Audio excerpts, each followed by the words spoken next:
Hi viewers, நம்ம kids channel no glue activity part 2ல second activity navigation of fishes in desired direction. இந்த activity பசங்களோட memory power, recognition of direction, color matching இந்த மாதிரி 3 வகையான development நம்ம இந்த activity மூலமா அவங்களுக்கு சொல்லி தர முடியும். இதே மாதிரி glue இல்லாம activity நம்மளோட சேனலில் போஸ்ட் பண்ணியிருக்கேன். டிஸ்கிரிப்ஷன் பாக்ஸில் லிங்க் ஷேர் பண்ணுறேன், கண்டிப்பாக செக் பண்ணி பாருங்கள். இப்போது இந்த ரெண்டாவது ஆக்டிவிட்டிக்கு நம்மளுக்கு தேவையான பொருட்கள் ஃபோம் போர்ட் அண்ட் ஒரு பென், அவ்வளோதான். இந்த ரெண்டு மெட்டீரியல்ஸ் வச்சு நம்ம இந்த ஆக்டிவிட்டி பண்ண போகிறோம். நான் ஆல்ரெடி ஆக்டிவிட்டி 1க்கு 8 வகையான ஃபோம் போர்ட்ஸ் எடுத்துக்கிட்டேன். அதே மாதிரி இப்போது இந்த ரெண்டாவது ஆக்டிவிட்டிக்கு நான் 5 கலர் ஃபோம் போர்ட்ஸ் யூஸ் பண்ண போகிறேன்.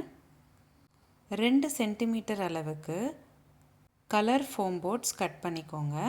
அதில் இந்த மாதிரி ஃபிஷ் ஷேப்ஸில் கட் பண்ணிக்கிட்டு பென் வச்சு ஃபிஷ்ஷுக்கு கண்ணு, டெய்லு அந்த மாதிரி வரைஞ்சிக்கோங்க. அடுத்ததாக டைரெக்ஷன்ஸ் நான் ஆரஞ்சு கலர் யூஸ் பண்ணியிருக்கேன். 4 டைரெக்ஷன்ஸ் மாதிரி ஃபோம் போர்ட்ஸில் கட் பண்ணிக்கோங்க. இது எல்லாமே உங்களுக்கு தேவைப்பட்ட சைஸில் கட் பண்ணிக்கோங்க. அடுத்து 1/2 சென்டிமீட்டர் நீளத்தில் ஸ்டிக் மாதிரி ஃபோம் போர்ட்ஸ் கட் பண்ணிக்கோங்க. உங்களுக்கு தேவைப்பட்ட கலரில் நீங்கள் ஃபோம் போர்ட்ஸில் இந்த மாதிரி ஸ்டிக்ஸ் ரெடி பண்ணிக்கிட்டு வீடியோவில் காட்டுற மாதிரி அரேஞ்ச் பண்ணிக்கோங்க. 4 கலர் ஃபோம் போர்ட்ஸில் நான் ஃபிஷ்ஷஸ் செஞ்சுக்கிட்டேன். ஒரு பக்கத்தில் எல்லா கலர் ஃபிஷ்ஷஸும் நான் ப்ளேஸ் பண்ணிட்டேன்.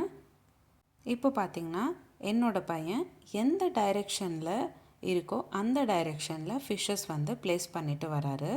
அதே சமயம் எந்த கலர் ஃபிஷ் வைக்கணும் அப்படின்றதும் டிசைட் பண்ணிவிட்டு பொறுமையாக வைக்கிறாரு. இப்போ பார்த்திங்கன்னா க்ரீன் ஃபிஷ் டவுன் சைட் டைரெக்ஷனில் வைக்கணும். ஸோ முதல்ல தப்பாக வச்சார், அப்புறம் சரி பண்ணிட்டாரு. அடுத்து பார்த்திங்கன்னா இப்போ சிவப்பு கலர் ஃபிஷ் வைக்கணும். கொஞ்சம் டைம் எடுத்துக்கிட்டு ரெட் கலர் ஃபிஷ் எடுத்துக்கிட்டு டவுன் சைட் டைரெக்ஷனில் இப்போ வைக்க போகிறாரு. இதே மாதிரி தான் blue colour fish down side டைரெக்ஷனில் ப்ளேஸ் பண்ணணும். முதல் வாட்டி விளையாடும்போது அவங்களுக்கு கொஞ்சம் கஷ்டமாக தான் தெரியும்.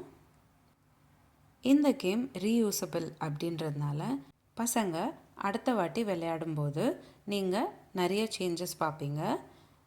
முதல் வாட்டி பண்ணப்போ எடுத்துக்கிற டைம் விட ரெண்டாவது வாட்டி இந்த ஆக்டிவிட்டி பண்ணுற டைம் ஸ்பீடப் ஆகிட்டு அவங்க சீக்கிரமாக வச்சுடுவாங்க. இந்த ஆக்டிவிட்டி விளையாடுறதுனால பசங்களோட மெமரி நல்லா டெவலப் ஆகும்.